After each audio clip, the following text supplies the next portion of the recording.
I mean, this is going to become a meme, isn't it? Literally, masks are all I've been thinking about in the last few weeks. I mean, doesn't it happen to you that your friends ask you, hey, what would you like to get tonight for dinner? Would you like a pizza? And you're thinking, could you eat a pizza with a mask in ancient China in the Bronze Age? Noble ones, what an immense pleasure to have you here today. What about masks and ancient China? We know that the Romans used masks, particularly with the Roman cavalry, and that's what I talked about in the last episode of this series. You will find a link in the description below. And of course, we know about the very famous masks used by the samurai class in Japan. But what about Chinese warriors? Did they use masks? Well, to answer this question, we need to sort of dive into ancient Bronze Age and Iron Age Chinese culture and history. And what's interesting is that not only we find masks to be a very important part and component of both Chinese rituals, divination, good fortune, but also exorcism, but that they were in fact in some specific periods of time used by some warriors. Gosh, that's fascinating stuff. I like masks, what do you want? Now, already on the first episode of this series, when we spoke about the samurai masks that were used in Japan, we mentioned that they were still possibly relatively rare. They were used by quite a few samurai, but we don't know up to what extent they actually brought them to battle. We know that some people did, because there is iconography that demonstrates that, but we can't really be 100% sure how common they were, particularly in times such as the Heian Jidai and the Sengoku Jidai. But with Chinese masks, this is even a rarer situation than it is in Japan. So masks existed, but generally speaking, they tend to be a rare occasion. Now, not many things are mentioned in most Chinese records. However, a mention of masks utilized in war comes from Su Qin, or should I say Su Qin, for those of you who know Chinese. Su Qin was an influential political strategist during the Warring State period. And he mentions soldiers, specifically of the state of Han, who were wearing iron face masks. So even though we have got some evidence and some mentions that masks, or more specifically iron masks, were used during the Warring State period, we also have to consider the fact that by and large these were used by elite soldiers rather than being worn or issued to the mass or the bulk of the army. For example, another state, or should we say kingdom, that was mentioned as being one of the kingdoms that was using masks for at least some of their soldiers was the kingdom of Chu. Now, another dynasty that is mentioned that where maybe some of the soldiers were using masks is the Sway Dynasty, or Sway Chao. And one of the things that we need to remember about this dynasty from a military standpoint is the fact that they were using very heavy cavalry. And there seems to be evidence that some of this heavy cavalry in full iron armor was also wearing masks, or at least some sort of facial protections, which would resemble masks in a way. But one of the most interesting and intriguing pieces of information that I could find about masks and warriors, specifically again talking about heavy cavalry, has to do with the Song Dynasty, or Song Chao. Again, masks seem to have been used during the Song Dynasty, the Western Xia Dynasty, and the Jin Dynasty. Song Chao, Xi Xia, Jin Chao, respectively. Let me give you a little bit of context about who the Western Xia were. We're talking about an empire that existed from 1038 to 1227, and it would be mostly focused on what would be the modern day northwestern Chinese provinces. Now here's where things start to become really intriguing. The Xixia Imperial Guard had a specific unit of 3,000 heavy cavalry, whom were called Tieowls in Chinese, which means iron harriers, and these most likely were wearing masks. Now, the fact that these masks were mostly associated with elite troops, and the fact that they were made of iron as far as we understand, which kind of suggests the idea that they had protection in mind, we ask the question, what were these masks really used for, and what sort of advantage would they give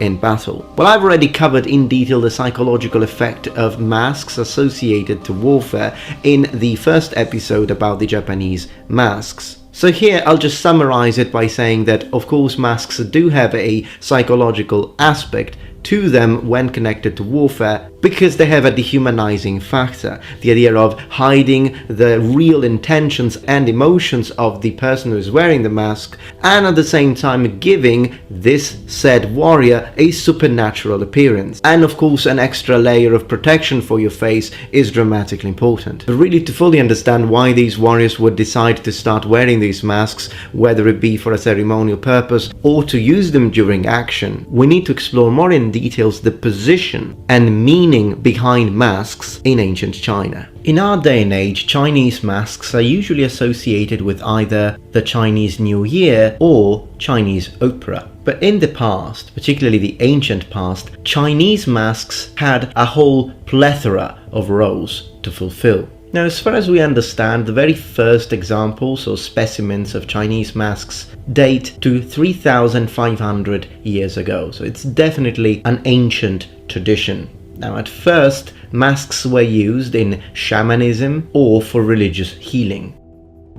But masks would also be utilized to keep evil spirits at bay and during funeral rituals. Now, even though original masks usage included the idea of scaring away ghosts and evil spirits, they were also used to celebrate major events, which is pretty much the major usage of masks that has persisted to our day. You could use masks to celebrate someone's life, birth, wedding, and even death. As we mentioned before, masks were part of funerals. So we could say that masks had a double purpose and a double meaning, at least at first. When used during a celebration, masks were supposed to bring luck, and they were used to symbolize and pray for a person's happiness. On the other hand, when used to scare away evil spirits and ghosts from houses and during funerals to make sure that the soul of the person who was dead would rest in peace, they had a somewhat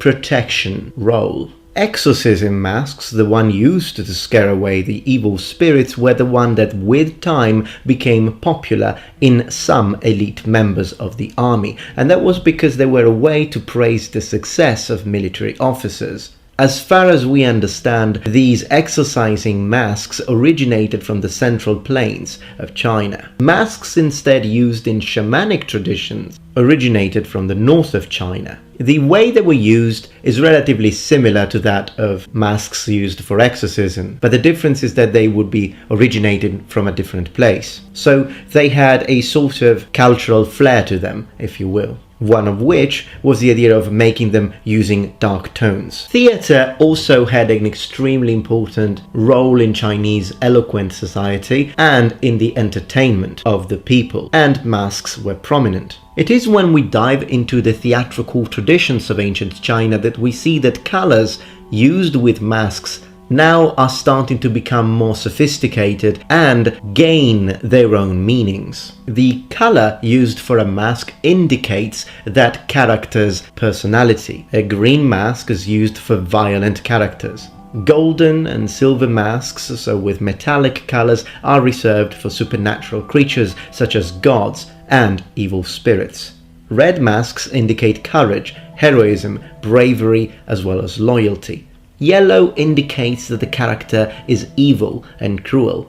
Interestingly enough, black indicates someone who happens to be neutral. As we move further south, masks again gain a new, different usage. In the southwestern province of Yunnan and on the adjacent province of Guizhou, a specific type of mask that was used there was the sorcerer's mask. These were used during ceremonies, which were supposed to welcome both gods and positive spirits. Now, even though in this region masks were also used during funerals, it was mostly to grant peace. So the idea here is that masks can bring a flow of positive energy. Now, obviously, I can't mention masks without mentioning Chinese New Year. Chinese New Year masks are also very interesting, and they're made on purpose for that date. New Year masks symbolize happiness and prosperity. Of course, there are lots of different types, but I think the one that we all know about is the dragon mask, because clearly the dragon in China, and this is an interesting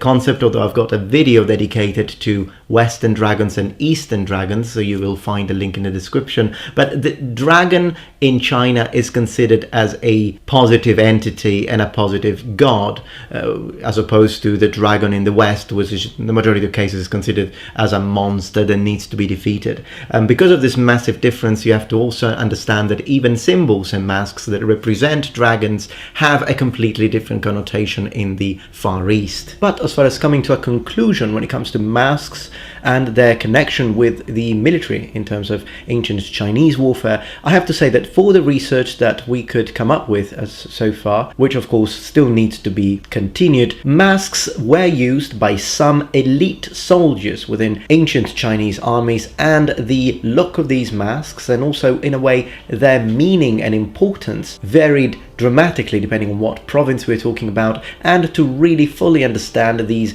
rare occasions of masks used by soldiers in ancient China, we also need to remember all of the different origins and meanings both in South, Central and Northern China, and their specific cultural connotation. But let me know what you think. If you like this series about masks and warriors and their connection with ancient warriors and cultures, let me know in the comments below, and I will continue this series, perhaps exploring more masks, more warriors, and finding out as many interesting pieces of information that I can. And I hope that you enjoyed this video. As always, Noble Ones, thank you so much for your support and for watching my content. Please share this video if you like this initiative, and if you're not yet members of this community, become a Noble One. Subscribe to my channel for more content from the Metatron, and remember, the Metatron has spread his wings.